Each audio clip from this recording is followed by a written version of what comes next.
Hey there friends, how's it going? David Potts with Song Notes here, and a quick little practice log exercise for you today, right? I got this one pager printed up. It's available for all of you all supporting me on my Patreon page. You got this in your email already. What this is doing is it's taking an 8-measure sequence from a Neil Young song where you have this difficult chord progression from a G to an A to a B minor to an E, okay? And you gotta do it and keep your tempo and keep your steady down and up strums. To me, this has always been a tricky transition, specifically from that A to that B minor, just because you have that bar chord stuff there. You want those clean strums. It's a bit tricky. So what I've done here is put together this sheet, and I'm going to walk through in this video a sort of deep dive just into that 4-chord transition and talk about 3 or 4 tips that I wish I had years ago when I was first learning this song. And I'm going to pass them on to you now. It's just going to involve practical ways to sort of dial down the complexity and sort of give you those opportunities, those little shortcuts, those little corners you can cut to make this something you can play, sound just like Neil Young, sound great. No one's going to know you're cutting those corners, but it's going to help you get over the hump,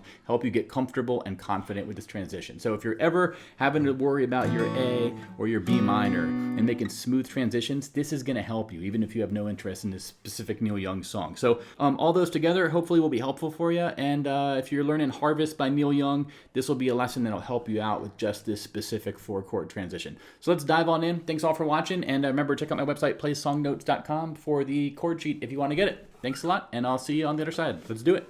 All right, now that we're zoomed in here, let me do a quick playthrough of the entire thing. I'm going to use a simple strum first, right? So we have our D to our A to our G to our D. And our D over A and our D, then A. Do that twice. Then we go to the G, to the A, the B minor. This is the hard part, E, and then back to D with a D sus, right? Now that's how I have it tabbed out in my one-pager printout here, right? And I'm using a simple, what I just showed you is a simple bass note strum, right? Bass note, down strum, bass note, down strum, bass note, down strum, bass note, down strum. But one thing I want to talk about real quick is the sort of end goal for this strumming, the end game, what we want to work to. We want to work towards something which is a bit more full, which is a bass up, down, up, bass up, down, up, bass up, down, up.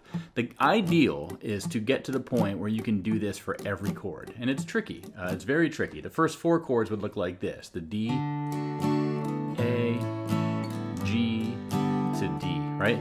And you could go through the entire thing I have tabbed out at the top of my printout and use that full strumming pattern. But here's the problem. That amps up the difficulty, right? And especially when we get to this difficult section between the G to the A to the B minor to the E. When you do a strum on all the 8th notes like I showed you, you have a lot less time to switch chords. So that's what I want to tackle in this mini lesson, right? Is how do we go through 4 chords that make up a sort of difficult sequence, G to A to B minor to E. And when we have all this strumming and we want to get clean bass notes and clean strums, it gets really tricky. So how are we going to simplify it? One of them is to look for ways to sort of simplify the chord shapes a little bit. And this is one that I sort of want to point specifically to that A major. Instead of doing the regular A, you know, open, second, second, second, open, I'm going to use this version where I play it all with one finger, right? Open, second, second, second. We're not going to play the thinnest string. We're going to mute that. Right? And the reason that I like this A in this scenario is it sets your index finger for that B minor really well, because your B minor is going to be barred index finger on the 2nd fret, and your A, like this, is barred index finger on the 2nd fret. So your index finger is kind of already in the mentality of I have to bar the 2nd fret. So that's one way. You go from that G to that A to that B minor to that E. You could practice those 4 chords just like that. Do the G. I'm doing it here by muting the 5th string with my left ring finger. I have a separate lesson on that, right? It's just an easier G to switch to and from. Then you go to this A, okay? Practice that transition. Then from the A to the B minor, get good at that, right? And then you go to your E. And E major, fortunately, at least for me, is one of those chords that it's such a fundamental foundational shape. It's pretty easy to switch to. You're all doing all 6 strings, so it's pretty forgiving, right? But that's the first one, is look for ways to simplify the chords. And in this case, for that A, I like the 1-finger A, right? I have a separate lesson all about this, showing you how to do it with a bunch of examples. So I'll link to that one as well. That's another one. The next one is what I'm going to say is sort of leaning into the idea of playing the bass notes first. And I already talked about how we're going to simplify the strum and instead of doing this, we're just gonna do bass note, strum, bass note, strum. But here's the deal. When you're strumming like that, the great thing about it is it buys you a lot of time to switch to the chords and you might not think about. And what I mean is you need to get to the bass note of the chord first. Your G, right? Then to your A. And the cool thing is you can play the bass note before your hand is even in the chord position. So I'm going to sort of exaggerate that here. I'm going to go through that 4-chord sequence and you'll notice when I play the bass note, I'm just putting my hand in the bass note position, and then I'm sort of giving my hand those other 2 quarter notes they have to get in position for the full strum, right? So for the G, to the A, to the B, to the E. I'll do it again.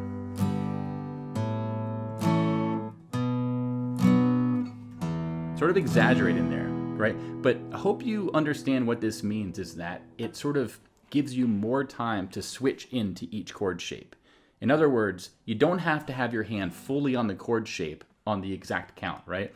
1, 2, 3, 4. If you strum it on the 3 count and the 1 count, then yeah, you gotta have your hand in the full shape. But if you do the bass note first,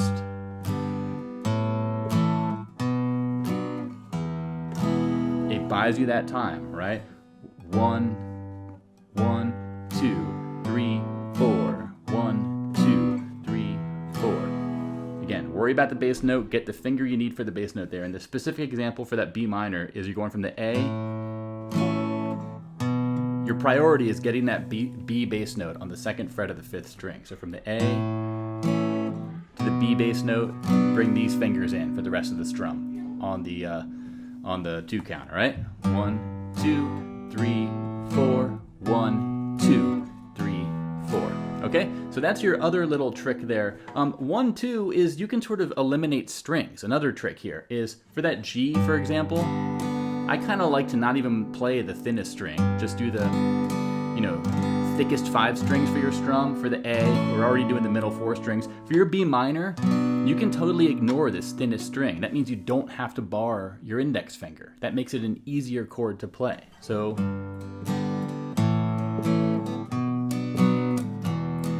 okay, so if you can simplify chords, that makes it even easier still. And then the last thing is just slow it down until you get it into a good spot. So let me do this whole thing from beginning to end now, and you're gonna see what I do there for that G to A to B minor to E, okay? D, A, G to D, and D over A to D and to A, okay? Here we go, G, A, B minor, E, D. Then we go to our D.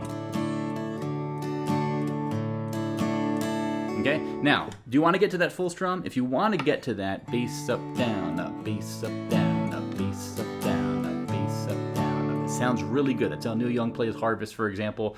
Here's one trick if you're going to do that full strum when it comes to these chord transitions, is you can start transitioning to the next chord basically on the 8th note before you have to be there. So what that means is that you might release the chord. For example, I might go from the D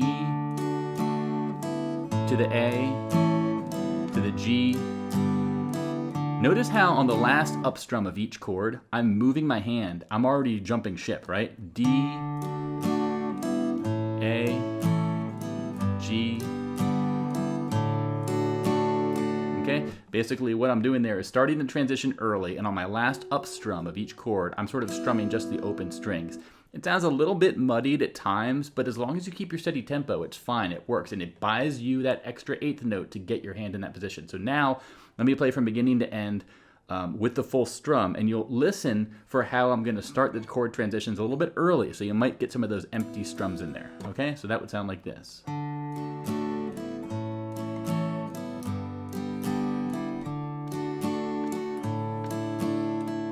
Then we go to the A. Here it comes. The G, A, B minor, to the E.